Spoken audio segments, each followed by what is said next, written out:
Olá!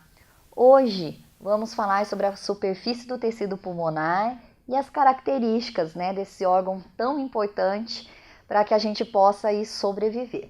Então, a primeira coisa que a gente não pode esquecer é que nós temos dois pulmões. Existem alguns conceitos que são básicos, mas às vezes na hora lá que você está fazendo, principalmente a segunda fase, de um vestibular que é mais dissertativo, mostra aí que você de fato conhece e tem até uma intimidade com o assunto, ok? Então nós temos na verdade dois pulmões, um pulmão que é direito e um pulmão que é esquerdo. O que difere desses dois pulmões é que no pulmão direito ele é dividido em 3 lobos e o esquerdo em apenas 2 lobos.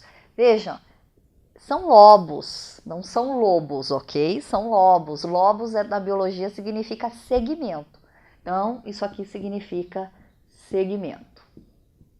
Então, ele não é um órgão íntegro, ele tem algumas divisões, algumas partições, ok?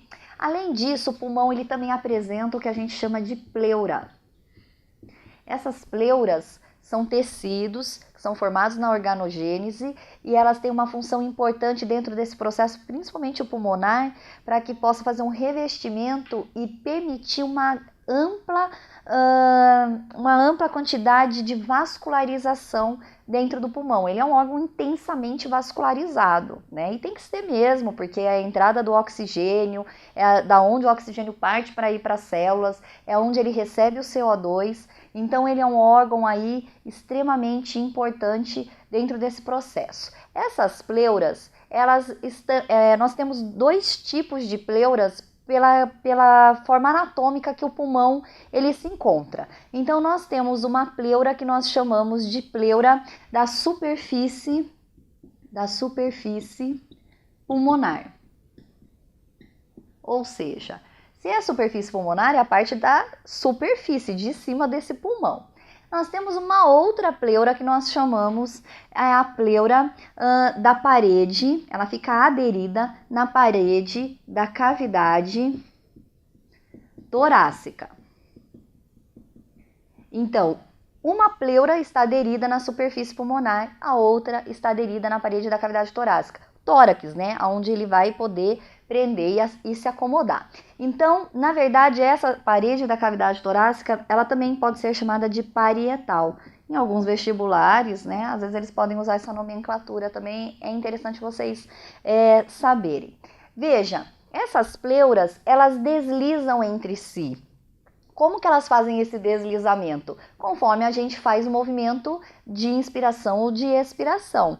Então, a frequência respiratória faz com que essas 2 estruturas promovam esse deslizamento. Então, nesse meu desenho, desenhar um esquema bem simples, a gente tem aqui, então a pleura da superfície pulmonar e a pleura da cavidade torácica, o parietal.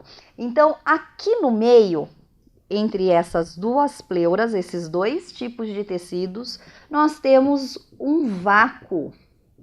Esse vácuo, essa estrutura, ou seja, elas estão deslizando e nessa estrutura, ao centro, nós temos então esse vácuo. Esse vácuo ele é importantíssimo porque é ele que permite a extensão dos pulmões. Então, os pulmões só conseguem ficar estendidos